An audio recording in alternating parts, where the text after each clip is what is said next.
You're listening to the Play Therapy Parenting Podcast with Dr. Brenna Hicks. Hi, I'm Dr. Brenna Hicks, the Kid Counselor. This is the Play Therapy Parenting Podcast, where I give you insight, awareness, and enlightenment about your parenting and your relationship with your kids. In today's episode, we are continuing with the Parenting Companion series, and we are going to talk through the phases of child-centered play therapy today. And why this is so important is this gives us an understanding of what will take place as a child processes things through their therapeutic journey. It's easy to say, well, if they're just going to play, I don't really know how that's going to unfold or what that will look like. And this episode is intended to kind of unpack and unravel the confusion around what's actually happening as the child is working through stuff. Because we know kids will naturally bring stuff in and work through the things that they need to.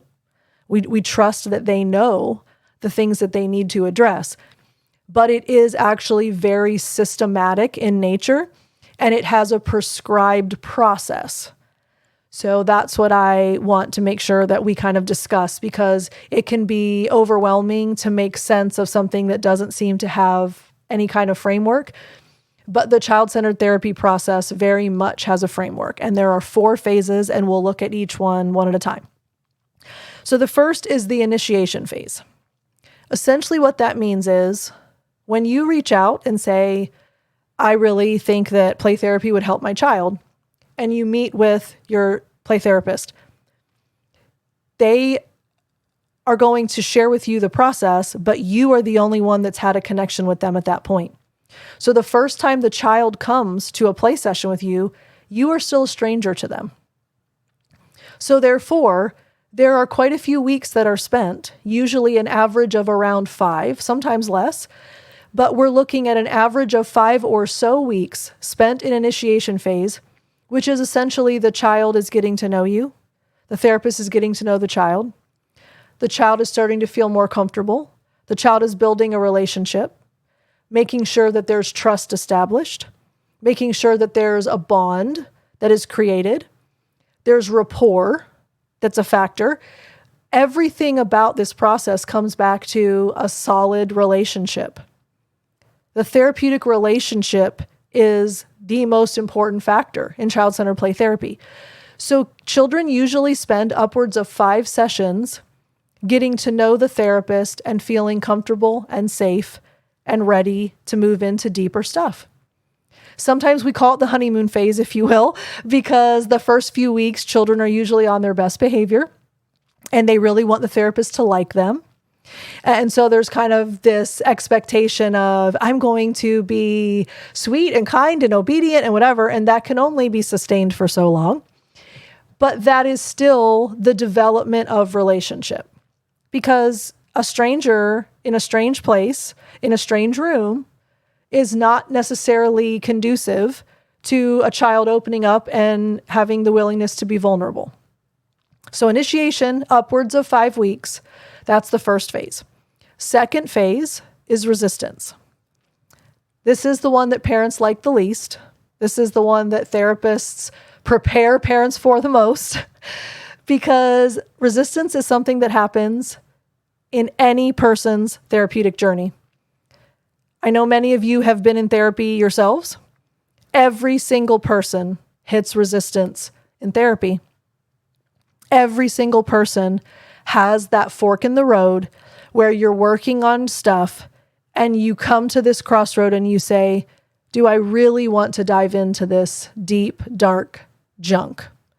Am I ready? Am I willing? Am I capable? Am I brave enough? Am I strong enough? Can I handle this? Do I want to go through this? Wouldn't it be easier to just avoid this altogether? Those are all rational thoughts, though. And as adults, we have the luxury of critical thinking. We have the luxury of abstract reasoning. So we can think about these things. Kids don't have that capacity. So they feel resistance. And it's big, and it's scary, and it's overwhelming. They don't have the luxury of saying, oh, I'll just cancel the appointment today. They don't have the luxury of making up an excuse for why they can't make it. They don't have the luxury of saying that they got a flat tire. So they come, but it's not easy. And resistance is something that every single person will go through. It is a means to an end. It is necessary. What does it look like in a child? Things get worse before they get better, more often than not. In other words, you'll see an uptick in tantrums. You'll see an uptick in aggression. You'll see an uptick in emotion. You'll see an uptick in defiance.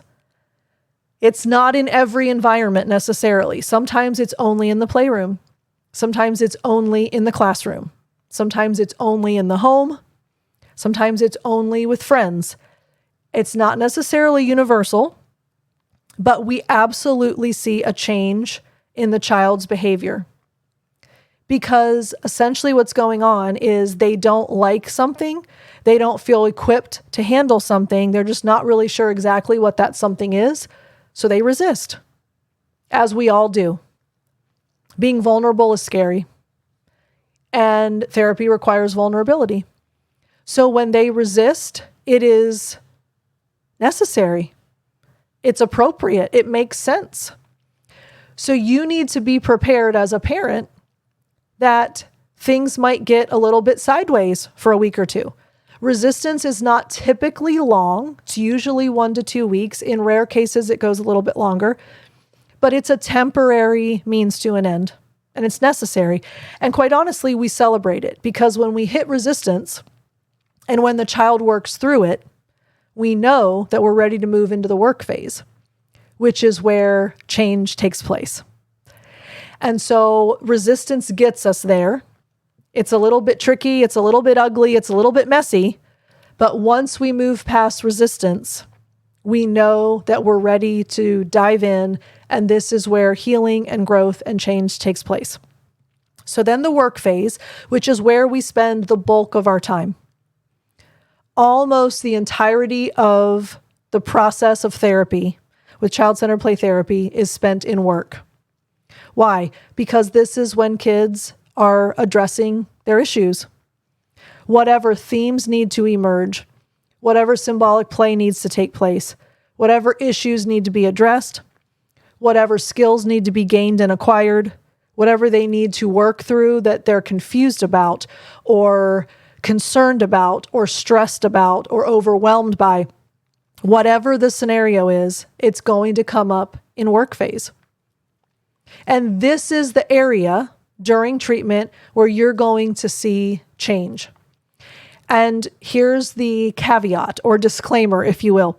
You're not going to wake up one morning and go, oh my goodness, I just have this completely new human being living in my home. It's not that kind of change. It's gradual, it's paced, it's slow, it's incremental. And what will happen is, over the course of 2 or 3 weeks, you're going to have this revelation where you say, wow, mornings have actually been a lot easier lately. Or, it's been 3 days since we've had a tantrum.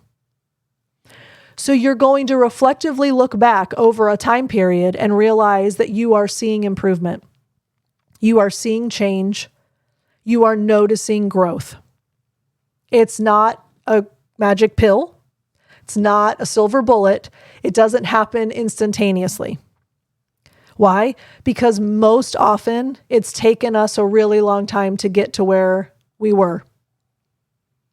Problems don't emerge overnight and they don't solve themselves overnight. So if it's taken us quite a while to get to that point, it's going to take us a little bit to get out of it as well. And that's what the work phase does. It gives children the opportunity to practice new skills, new ways of interacting, learn how to see themselves differently, how to function differently, how to behave differently. And over time, they make gradual steps toward a better version of themselves. So that is work phase. And then we move into the final phase once you and the therapist are in agreement that we're ready to wrap up. And there are criteria by which the therapist will decide whether or not it makes sense from a clinical side. You're going to weigh in and determine whether it makes sense from the familial side. and in other environments. And if everyone is in agreement, it makes sense to wrap up. We move into termination phase. This is a really important component because what we do not want to happen is everyone's pleased, everyone's satisfied, things are going really well, and the implication is, good, we don't have to come anymore. We have a phase for a reason. We don't just cold turkey quit therapy.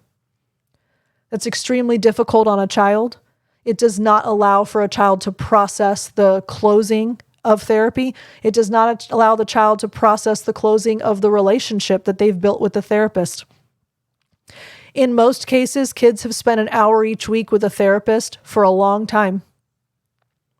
It's a significant person in their life. And to have that person just yanked out of their life without so much as a goodbye, that's actually really difficult and damaging for a child. Most kids don't get the benefit of a happy and a healthy goodbye. And the child-centered play therapy process has a termination phase to ensure that the child learns that it's okay to end a relationship. It can be a positive thing. We celebrate the work that's been done. We have some special things on our last session. There's a very purposeful process by which the child can prepare to do life without therapy.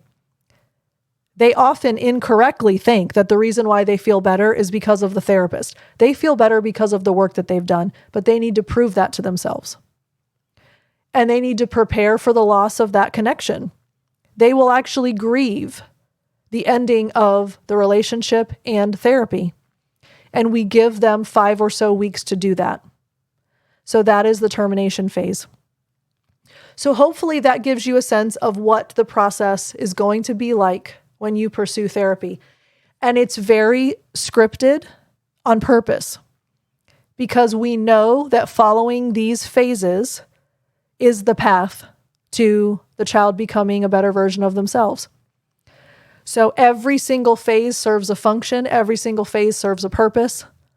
And as we allow those to unfold, we know that we're getting closer and closer to the outcome that we all want, which is a happy and healthy and well-adjusted child. So those are the phases of the child-centered play therapy model. Hope that that answers some questions and makes it a little more tangible as far as what's going on and when and why.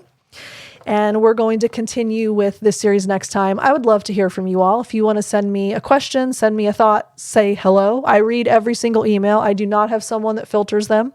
I don't have someone that vets them for me. They all come to me. I read every single one. I reply to every single one. So if you would like to reach out, I'd love to hear from you. Brenna@thekidcounselor.com.